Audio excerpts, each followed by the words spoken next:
Hey guys, Dude Long Couch here. Welcome back to Mass Effect 1. So we just got back from our first mission on Eden Prime, and some crazy stuff went down, and I know that we're all itching to see where the story goes from here, but I've heard through the grapevine that the Codex in this game is actually a really excellent resource, a wealth of information, and actually a pretty interesting read.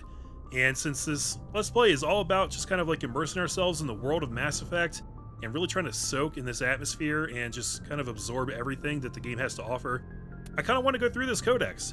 So we're going to just turn this video into a Codex video, and we're going to ignore the stuff that's not super relevant to you guys, like the player tutorials.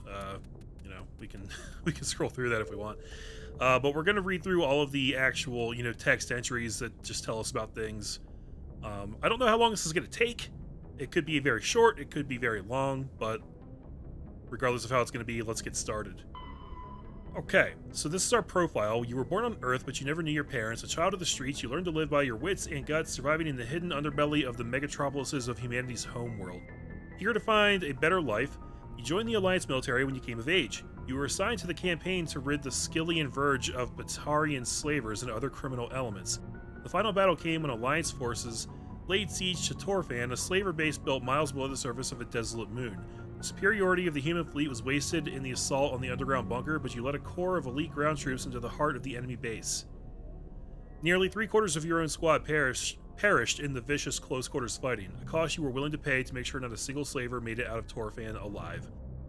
So that was a little bit more detailed than what we got to select in the beginning. I have actually been told, guys, that the background story that we selected for Commander Shepard is more important than just some throwaway lines of dialogue, so I'm curious to see how that shakes out.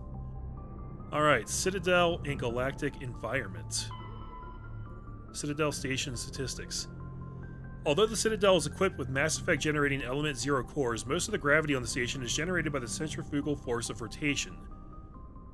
And then there's a lot of stats here. I guess this stuff isn't really super relevant, but we can just kind of read through. Rotation 3.5 minutes per revolution. Rotational gravity in wards 1.02 of Earth, and then rotational gravity in the Presidium is 0.3 of Earth.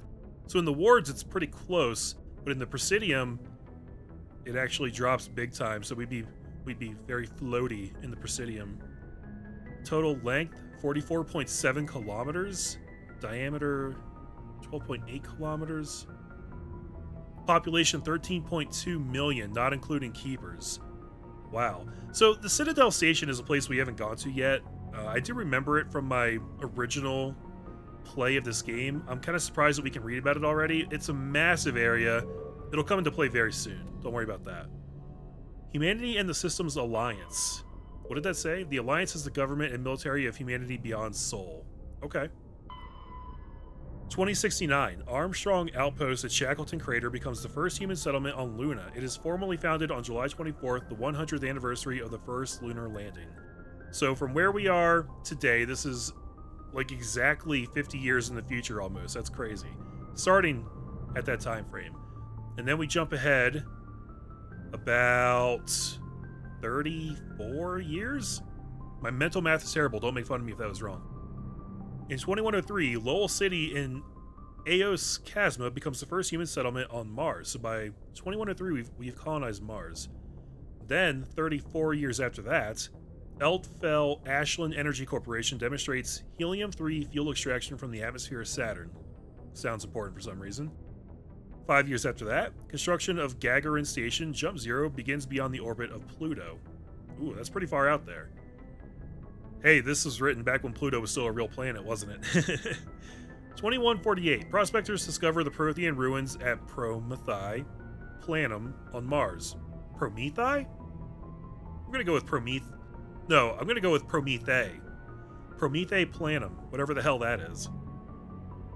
The year after that, translation of Prothean data leads humans to the Charon Mass Relay, Systems Alliance founded to coordinate exploration and colonization of extrasolar worlds. It only took us a year to translate that ancient alien language. That's pretty awesome. 2 years after that, a shipping accident at Singapore International Spaceport exposes downwind communities to containers of dust form element 0. Alliance begins construction of Arcturus Station. Year after that, roughly 30% of the children born in Singapore after Element Zero exposure suffer from cancerous growths, System Alliance begins settlement of Earth's extrasolar colony world, the planet Demeter. Okay. 2 years later, I'm born. How about that? Really? I thought this was like way later. Like the current day that we're playing in, I thought this was way after all this stuff went down, but apparently not. Okay. So that's my birthday, 2154. In 2155, Systems Alliance occupies completed portions of Arcturus Station as a headquarters. Year after that, some children of Singapore exhibit minor telekinetic abilities? Really? So the ones who didn't die got powers. Very interesting. The year after that, Turians encounter human explorers. First Contact War. Occupation and liberation of the human colony of Shangzi. So we had a war with the Turians like as soon as we met them? 2158. Humans learn potential of biotics. An international effort to track Element Zero exposures begins. Roughly 10% of exposed children show some level of biotic ability. 2 years later, Systems Alliance Parliament formed, so the government's coming together. 5 years after that, humans established embassy on Citadel. So now we're actually out and we're meeting all the different races, I believe. All the different alien races. 5 years after that, Batari enslavers attacked the Alliance colony of Mindwar. I still don't know how to say that correctly. I'm going to sound like an idiot every time I try. 2176, 6 years later, Skillian Blitz. Pirates and slavers attacked Elysium, the human capital in the Skillian Verge. So that's where I kind of made my name for myself, right? Okay. 2177, Thresher Mauls devour the Alliance colony of Akuz. 2178, in retaliation for the Skillian Blitz, an Alliance fleet wipes out an army of slavers on the moon of Torfan. And then 2183 is our current date. So that's where we are right now. Very good to know. That's the whole timeline of Mass Effect up until this point, guys. That's how we figured out how to get out amongst the stars and meet all these different aliens and whatnot. So here we have entries for ships and vehicles, the technologies of space travel and surface mobility. Starship sensors. Light lag prevents sensing in real time at great distances. A ship firing its thrusters at the Charon relay can be easily detected from Earth 5.75 light years, or 6 billion kilometers away. But Earth will only see the event 5 hours and 45 minutes after it occurs. Due to the light speed limit, defenders can't see enemies coming until they have already arrived. Because there is FTL travel and communications but no FTL sensors, frigates are crucial for scouting and picket duties. Wait, we already have FTL travel, which is supposed to be impossible with our current understanding of physics. And we can communicate faster than light as well, but we don't have FTL sensors. Wonder what the ramifications of that are. I mean, other than what they just stated. It's really interesting. Passive sensors are used for long-range detection, while active sensors obtain short-range, high-quality targeting data. Passive sensors include visual, thermographic, and radio detectors that watch and listen for objects in space. A powered ship emits a great deal of energy. The heat of the life support systems, the radiation given off by power plants and electrical equipment, the exhaust of the thrusters. Starships stand out plainly against the near-absolute zero background of space. Passive sensors can be used during FTL travel, but incoming data is significantly distorted by the effects of the Mass Effect envelope and Doppler shift. Active sensors are radars and high-resolution ladders, laser detection and ranging, that emit a ping of energy and listen for return signals. Ladders have a narrower field of view than radar, but ladder resolution allows images of detected objects to be assembled. Active sensors are useless when a ship is moving at FTL speeds. Alright, so a lot of this is honestly kind of going over my head. I'm not sure how relevant all this is. I think this is just, like, nerd porn here. If you really want to get into the nitty-gritty of how space travel works in this universe, that's what this stuff is for. Then we have advances in technology have made individual soldiers more dangerous and survivable than ever before. Weapons, armor, and equipment. Upgrades. The development of practical manufacturing omni-tools allows modern militaries a great deal of flexibility in equipment loadouts. A vast number of field modification kits, or upgrades, are available for common equipment such as weapons, armor, omni-tools, biotic amps, and even grenades. An upgrade kit typically consists of less than a dozen unique parts and an optical storage disk. When loaded into an omni-tool, the OSD provides all technical specifications required to manufacture the tools and additional parts necessary to install the upgrade onto another piece of equipment. Assembly is typically modular and installation can be completed in less than a minute. Since omni-tools are designed to use common battlefield salvage materials such as plastics, ceramics, and light metals, rendered into semi-molten omni-gel for quick use, It is quite possible for a trained soldier carrying upgrade kits to customize gear on the battlefield to fit the current tactical situation. So there's their in-universe justification for why we can do all this cool stuff as we level up and find new equipment. Okay. So is that actually all of it? Oh, nope, here we go. So we just read through the secondary entries. Now we're getting into the primary. This is actually probably going to be the nitty-gritty stuff here. Aliens, council races, extinct races, non-council races, non-sapient creatures, Citadel and galactic environment, humanity in the Systems Alliance, planets and locations, weapons, armor, and equipment. Okay, so I might have done these a little out of order, but that's okay. This is the really good stuff here. 3 most politically important species in the galaxy. Roughly 1,200 years ago, the Turians were invited to join the Citadel Council to fulfill the role of galactic peacekeepers. The Turians have the largest fleet in Citadel space, and they make up the single largest portion of the Council's military forces. As their territory and influence has spread, the Turians have come to rely on the Solarians for military intelligence and the Asari for diplomacy. Despite a somewhat colonial attitude towards the rest of the galaxy, the ruling hierarchy understands they would lose more than they would gain if the other 2 races were ever removed. Turians come from an autocratic society that values discipline and possesses a strong sense of personal and collective honor. There is lingering animosity between Turians and humans over the First Contact War of 2157, which is known as the Relay 314 incident to the Turians. Officially, however, the 2 species are allies, and they enjoy civil, if cool, diplomatic relations. Cool. Okay, I didn't know there was going to be voice acting for these entries here, but that's cool. It saves me the trouble of reading it. You guys get to hear some real professional reading of the Codex. That's cool. So Turians are the race that Nihilus and Saren are. Kind of a complicated relationship with humans, it sounds like, but they're the first race that we humans met when we ventured out into the stars. Very cool. 50,000 years ago, the Protheans were the only spacefaring species in the galaxy. They vanished in a swift galactic extinction. Only the legacy of their empire remains.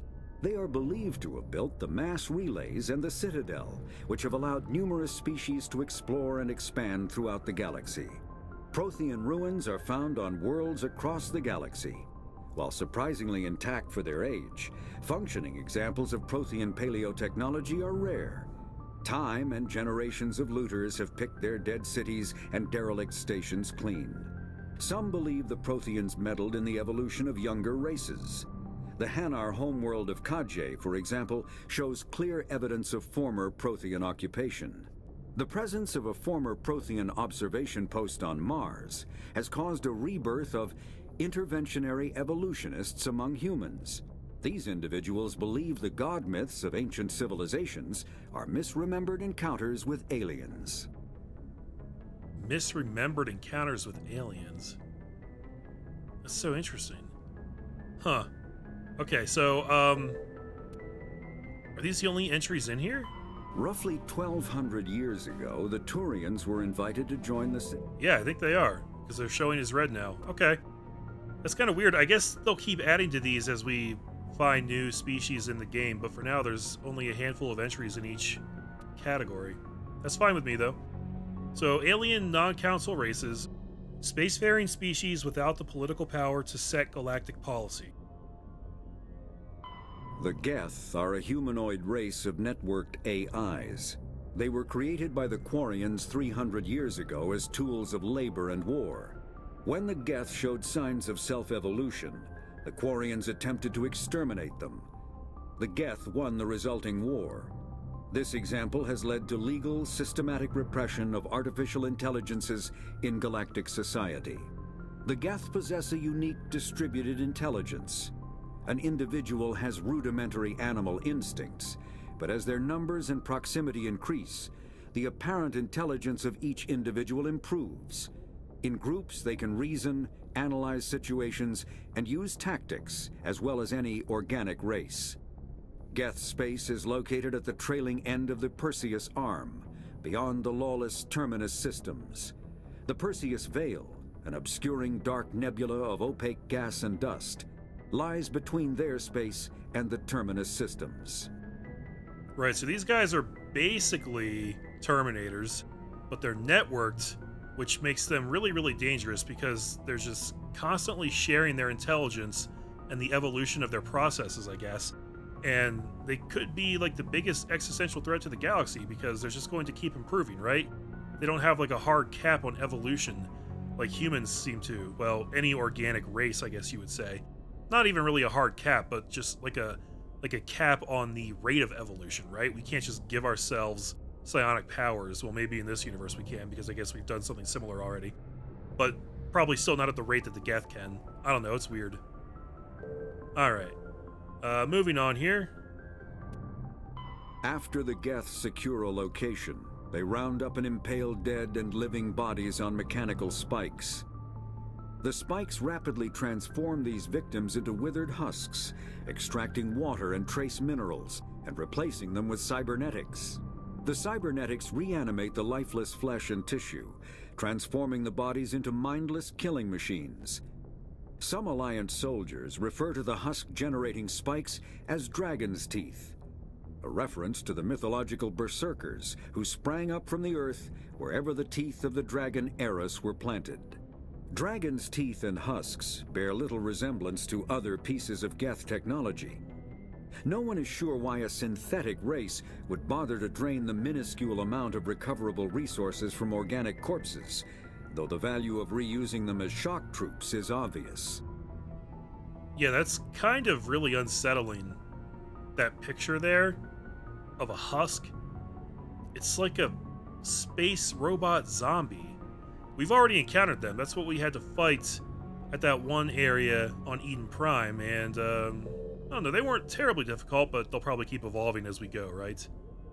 Citadel and Galactic Government. A massive space station that serves as the political and economic capital of galactic culture. The Citadel is an ancient deep space station, presumably constructed by the Protheans. Since the Prothean extinction, numerous species have come to call the Citadel home. It serves as the political, cultural, and financial capital of the galactic community.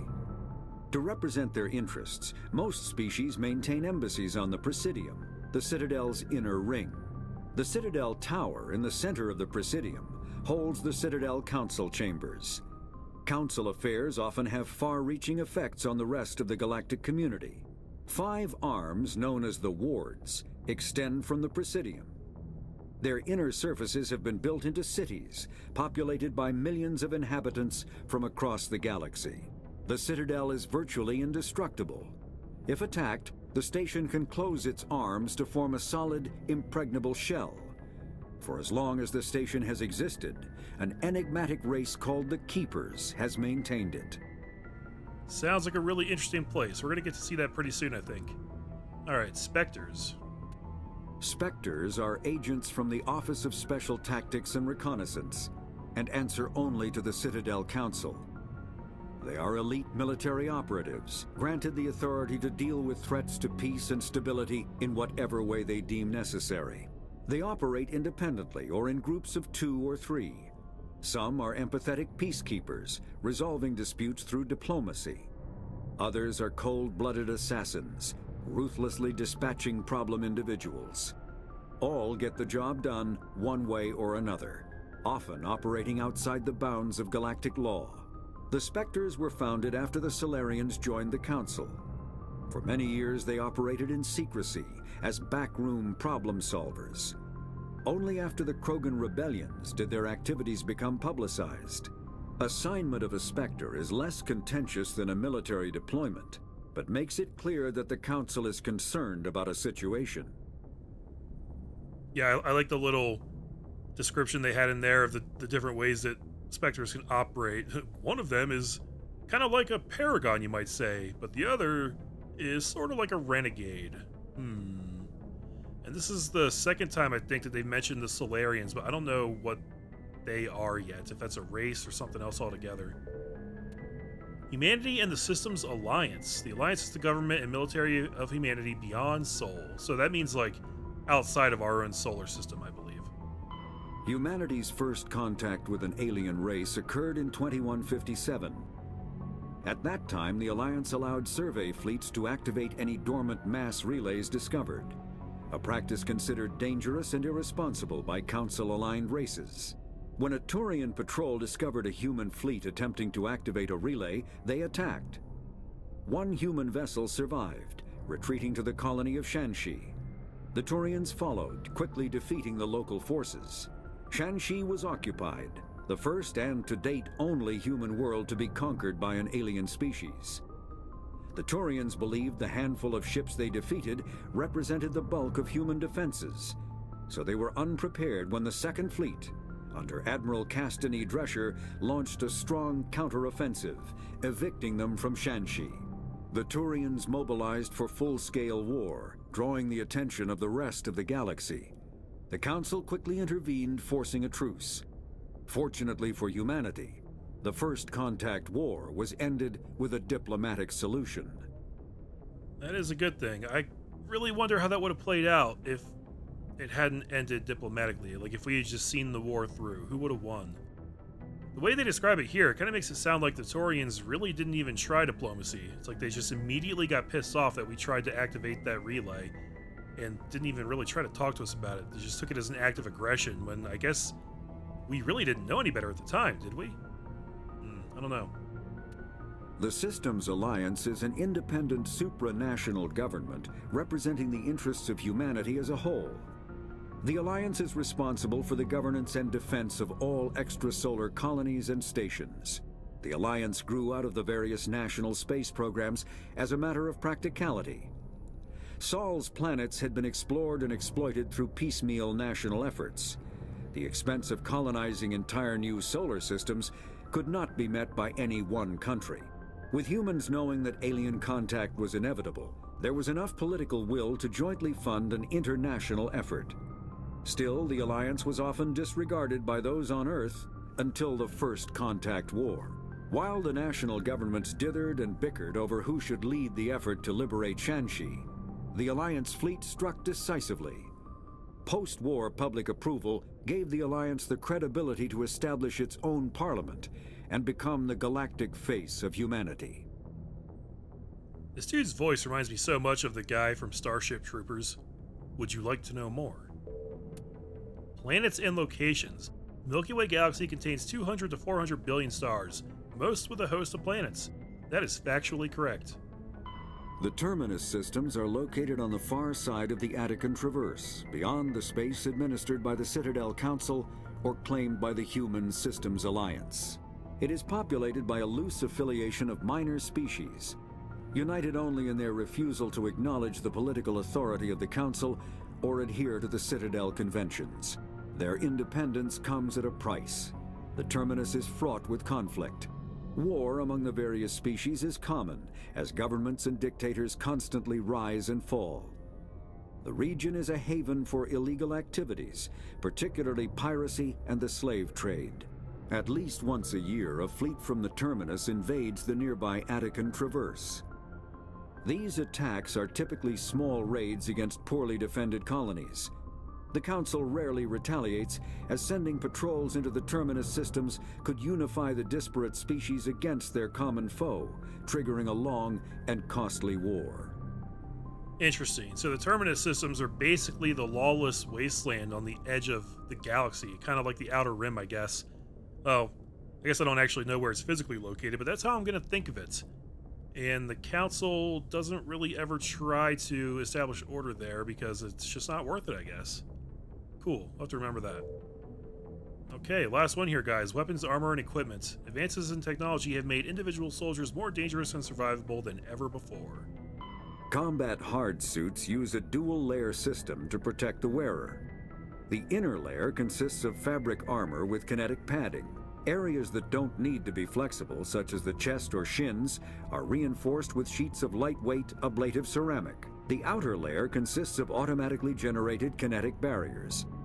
Objects traveling above a certain speed will trigger the barrier's reflex system and be deflected, provided there is enough energy left in the shield's power cell. Armored hardsuits are sealable to protect the wearer from extremes of temperature and atmosphere.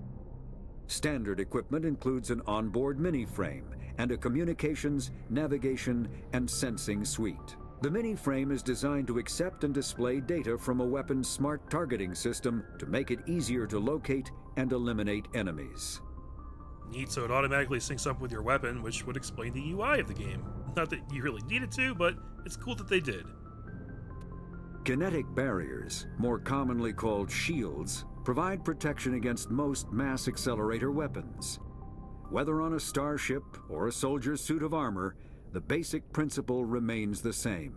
Kinetic barriers are repulsive mass effect fields, projected from tiny emitters.